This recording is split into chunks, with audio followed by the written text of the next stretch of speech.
Assalamualaikum warahmatullahi wabarakatuh. InsyaAllah hari ni nak buat review satu buku, my favorite book, which is ni terbitan Indonesia, dari Indonesia. Nama dia adalah Solihin Abu Izzuddin. So tajuk buku ni, Hidupku Untukmu, Apalagi Matiku. So buku ni sangat-sangat best, recommended insyaAllah. Buku ni dia mengubah cinta monyet kepada cinta yang maha kuasa, lemah kepada kuat, blur nak buat apa dengan hidup ni, kepada spirit, hidupku untukmu, apalagi matiku. So ada satu tajuk, tajuk ni sangat membekas lah dalam hati saya. Tajuk dalam buku ni, nyalakan api itu sejak sekarang. Nyalakan api itu sejak sekarang.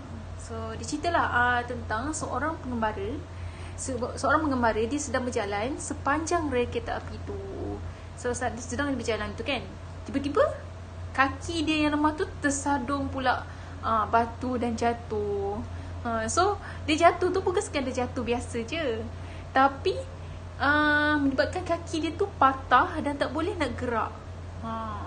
So dalam dia tengah kapal, dia tengah sakit tu kan, tiba-tiba dari jauh nampak kelibat kereta api. Tu pun dia rasa rel tu bergetar. So dia kenalah bangun kan, bangun dan bangkit untuk lari dari situ. So kereta api tu semakin dekat, semakin dekat. Jadi maut pun terasa semakin berdekat.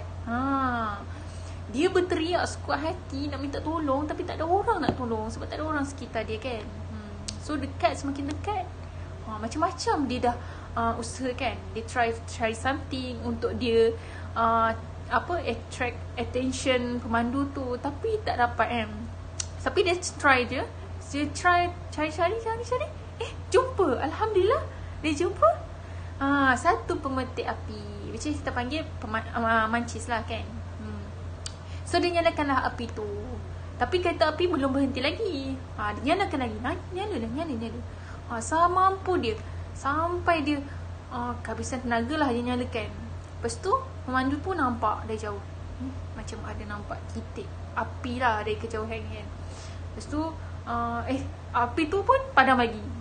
Lepas tu pemandu tu macam confused lah, betul ke ada orang macam tu. Tapi dia nyalakan lagi. Sampailah pemandu tu, okay, confirm ada orang di depan. So kita kena perlahankan kereta api. So dia pun kurangkan kelajuan kereta api tu. So nak katanya sudah sangat jelas lah, terbayangkannya malaikat maut ni nak mengambil satu nyawa kan. Laju kereta api tu lastly boleh diberhentikan kan. Padahal dia cakap jarak dia hanyalah 1.5 meter je. Ajal dia pun 1.5 meter je depan mata dia. Tapi Alhamdulillah Allah selamatkan nyawa dia dengan satu nyalaan api.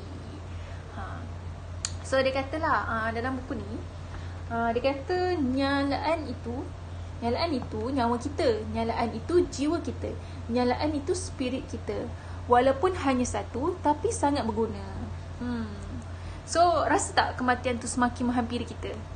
Setiap detik kita, setiap saat kita ni semakin menghampiri kematian. Tapi macam mana pula dengan amal kita kan, dengan ibadah kita? Adakah itu semakin bertambah kan? Ataupun semakin berkurang? Tepuk dada, tanya iman.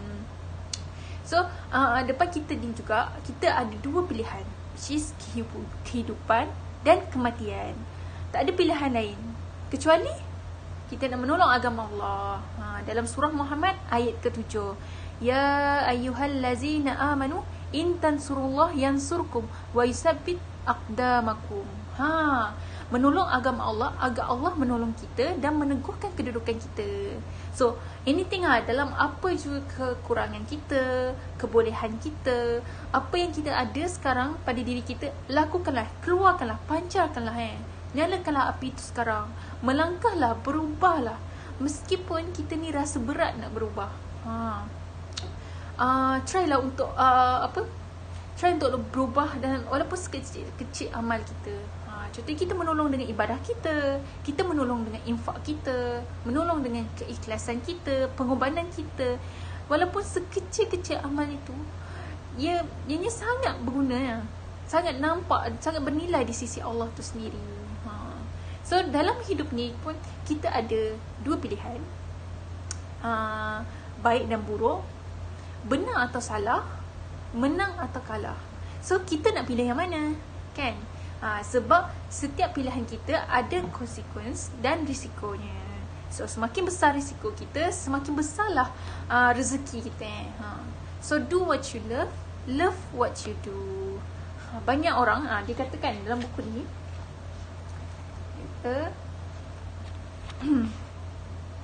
banyak orang baik tapi tidak berakal. Ada orang berakal tapi tidak beriman. Ada yang lidahnya fasih tapi hatinya lalai. Ada yang khusyuk tapi sibuk dalam kesendirian. Ada ahli ibadah tapi mewarisi kesombongan iblis. Ada ahli maksiat yang rendah diri, yang rendah hati bagaikan sufi. Ada yang banyak tertawa hingga hatinya berkarat. Dan ada yang banyak menangis kerana kufur nikmat. Ada yang murah senyum tapi hatinya mengumpat. Dan ada yang berhati tulus tapi wajahnya cemberut. Ada yang berlisan bijak tapi tak memberi teladan. Dan ada penzina yang tampil menjadi figure. Ada orang punya ilmu tapi tidak faham dalam menjalankan. Ada yang pintar tapi membodohi. Ada yang bodoh tapi tak tahu diri. Ada orang yang beragama tapi tidak berakhlak. Ada yang berakhlak tapi tidak bertuhan. Lalu di antara semua itu, aku ada di mana? Tanyakanlah diri kita sekarang berada di mana antara semua tadian. Oleh sebab itu sangat-sangat penting untuk diri kita zikir wa tazkirah. Untuk kita lebih berhati-hati dengan anomali hidayah Allah. Sebab ada orang baik berakhir dengan buruk, ada orang buruk berakhir baik. Semua itu adalah rahsia kehidupan. Sebab itu kita sangat perlu untuk berkomitmen dalam kul inna solati wa nusuki wa mahyaya wa mamati lillahi rabbil alamin. Sesungguhnya solatku, ibadahku, hidupku dan matiku hanyalah untuk Allah, Tuhan semesta alam. Sebab kita tahu kan, mati itu memang pasti. Jadi tempatkanlah diri kita untuk supaya terus berada dalam komitmen keimanan. Jangan sampai kita mati kecuali berada dalam berpegang teguh dalam nilai-nilai Islam, insya-Allah. Assalamualaikum.